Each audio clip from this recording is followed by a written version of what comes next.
Growing up in 1970s or 80s Britain came with its own unique soundtrack. It wasn't the glam rock blaring from the radio or the punk anthems from a teenager's bedroom. No, this was a quieter, more constant sound. It was the soundtrack of the British parent. It was a language spoken in every kitchen, every hallway, and every back garden from Cornwall to the Scottish Highlands. A shared script that, mysteriously, every single mum and dad seemed to know by heart. Were you born in a barn? Money doesn't grow on trees. If you keep pulling that face, the wind will change and it'll stay like that. Have you ever stopped to wonder how that happened? How did millions of parents, in an age long before the internet, all conspire to use the exact same, rather peculiar phrases? It's tempting to dismiss them as just, well, nagging, the familiar white noise of childhood. But if you listen closer, beneath the exasperation and the dry humor, you find something much more profound. These weren't just throwaway lines, they were a code. This was the unwritten rule book for a generation, a verbal survival guide passed down from parents who themselves had grown up in the shadow of war and rationing. Every phrase was a lesson, distilled into its shortest, sharpest, and often strangest form. It was a language built on three fundamental pillars. First, thrift, an almost sacred respect for resources, where waste wasn't just a shame, it was a sin. Second, safety, a constant low-level anxiety about health, weather, and the perceived dangers of the modern world. And third, character, the unspoken rules of being British, resilience, common sense, and knowing when to just get on with it. Today, we're going to decode that secret language. We're not just listing the phrases, we're exploring the world that created them. This is the story of how our parents' words shaped us. So let's start with the most urgent rule of all, the one that governed every home: the relentless, unforgiving battle against waste. If you wanted to understand the British mindset in the 70s and 80s, you didn't need a history book. You just needed to stand in a hallway. Shut the door. Were you born in a barn? This wasn't a question, it was a reflex. It was the sound of a parent sensing a 1-degree drop in temperature from 3 rooms away. The barn part was pure British sarcasm. Most of us had never seen a barn, but we all understood the real meaning. You were letting the heat out. And heat was precious. It was treasure. For millions of us, central heating was a new and often unreliable luxury. Homes were battlegrounds against the damp. We remember the frost patterns on the inside of the single-glazed windows. We remember the ritual of the paraffin heater or the glowing orange bars of an electric fire that would roast your shins while your back remained frozen. We remember the heavy, patterned curtains drawn tight at dusk to keep the warmth in. In this environment, an open door wasn't just a draft, it was fiscal irresponsibility. You might as well have been standing there, cheerfully tearing up £5 notes. This obsession with thrift, of course, went far beyond the hallway. It followed you every time you wanted, well, anything. Can I have money doesn't grow on trees? Or its sharper, more personal cousin, I'm not made of money. These phrases were the soundtrack to the weekly shop, the wall of sound you hit when asking for a comic, a new toy, or a chocolate bar. Again, it's easy to hear this as just being stingy, but we were living through the 1970s. We had rampant inflation, the oil crisis, strikes, power cuts, and the 3-day week. When a parent said, money doesn't grow on trees, they were giving you a very real, very blunt lesson in economics. Money was earned, it was finite, and it was stretched thin. This wasn't a theory, it was the daily reality of the household budget. And this sacred law of no waste extended, most famously, to the kitchen table. Eat your crusts, they'll make your hair curly. This was the great parental myth, a harmless, transparent piece of psychological trickery designed to achieve one goal: finishing what was on your plate. Did any of us truly believe it? Probably not. But did some of us perhaps check the mirror the next morning, just in case? Absolutely. The curly hair promise was just a folk magic wrapper for a much deeper principle. Bread was the staple of life. It had been rationed only a generation before. You simply did not waste it. This phrase wasn't about hairstyles.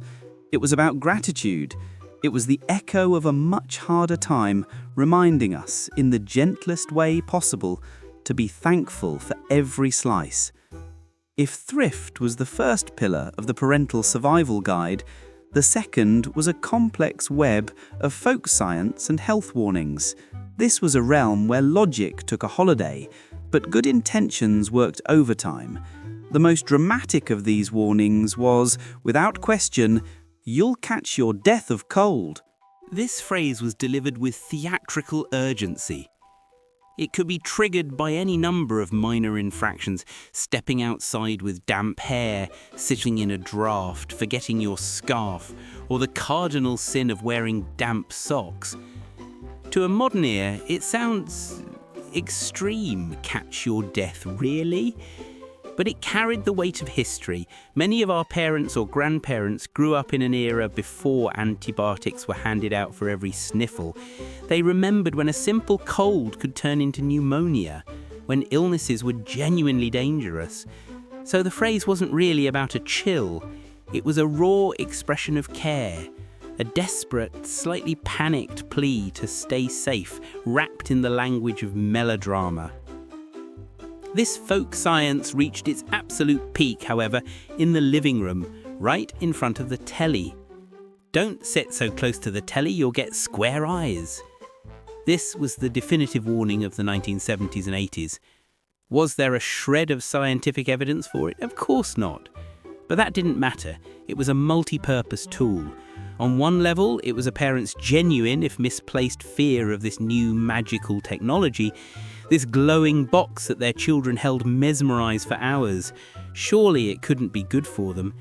But on a more practical level, it was also just a very effective way of saying, "You're blocking my view of Top of the Pops," or "Stop breathing on the screen, I just cleaned it."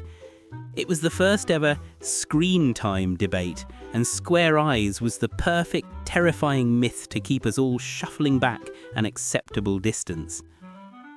Finally, in this chapter of health, we have the phrase of grim encouragement. "That'll put hairs on your chest." This was uttered with a knowing grin, usually as you were being forced to consume something challenging, a spoonful of bitter medicine, a particularly watery, overcooked cabbage from a school dinner, your first sip of strong, stewed tea. It was never meant literally, of course. It was a brilliant piece of British psychology. It reframed discomfort as a challenge, a rite of passage. Don't complain, don't fuss, just swallow it down, endure it, and become stronger for it.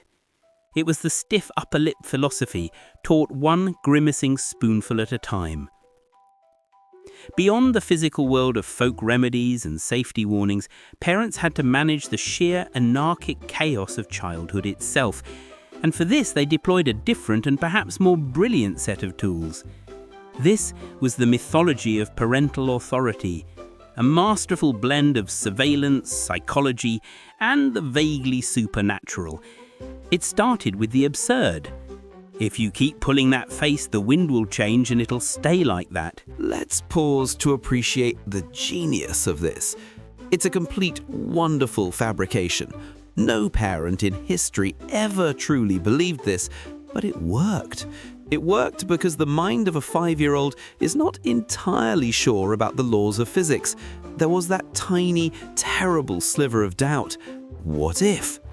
That what if was all they needed. It was a one-line disciplinary action. No need for a naughty step or a long discussion about respect.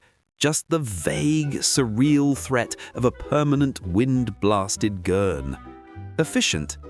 If the wind threat was their supernatural weapon, their intelligence-gathering tool was even more unsettling. A little bird told me. This phrase was chilling. How did they always know? How did they know you'd traded your apple for a biscuit at school or fibbed about finishing your homework? This phrase instantly transformed your mother into the head of MI5. The little bird was, of course, a vast and highly effective network of spies.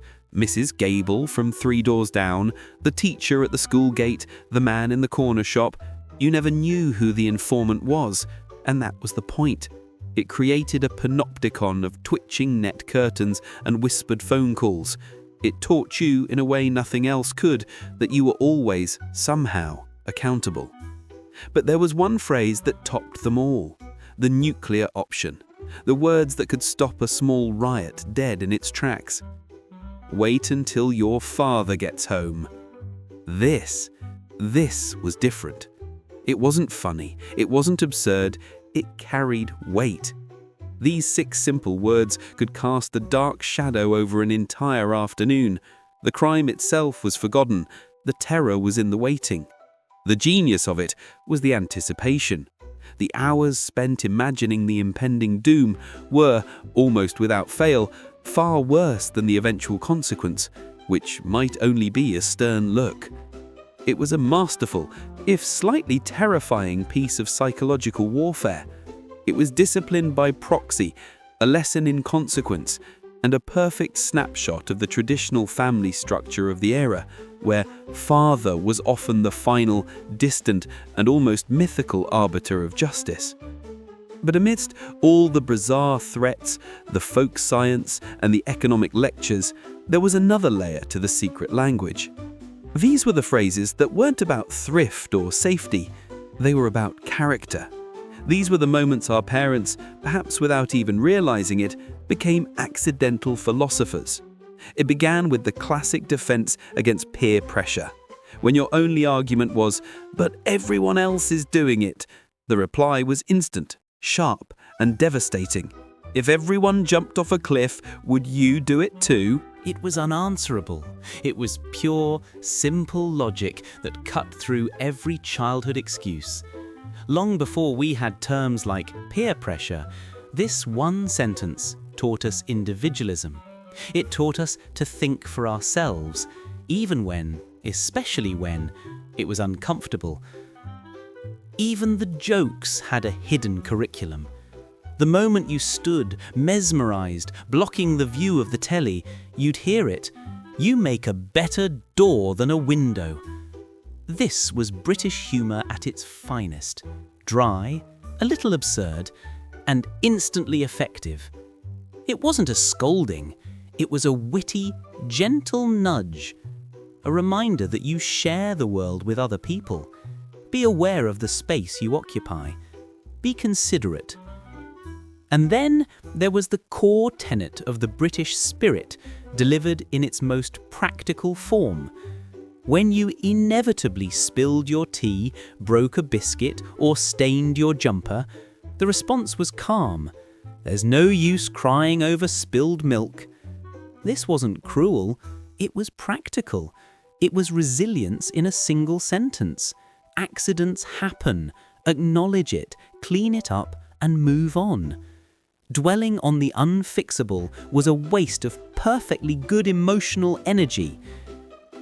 But perhaps the most profound and gentle phrase of all was the one they saved for when you were truly, deeply disappointed, when you didn't get picked for the team, when a plan fell apart, or when you felt left behind.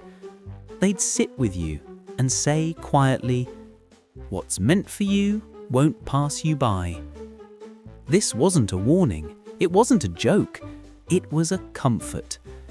It was a piece of gentle, powerful wisdom that taught patience, trust, and a deep-seated resilience.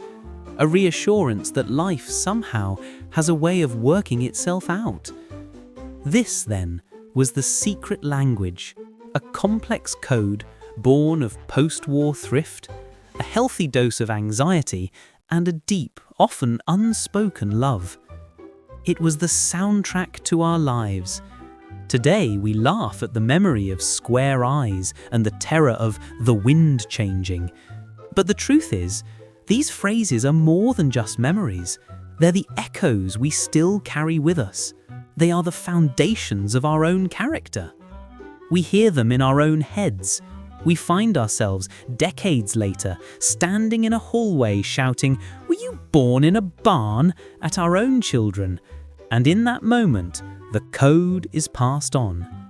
These were the phrases that shaped a generation. But now we want to hear from you. Which phrases did we miss? What's the one saying that instantly transports you back to your childhood kitchen? And more importantly, which ones do you still catch yourself using today? Share your memories in the comments below. Let's build this archive together. Thank you for joining us on the Nostalgia Brit, and don't forget to subscribe for more journeys back in time.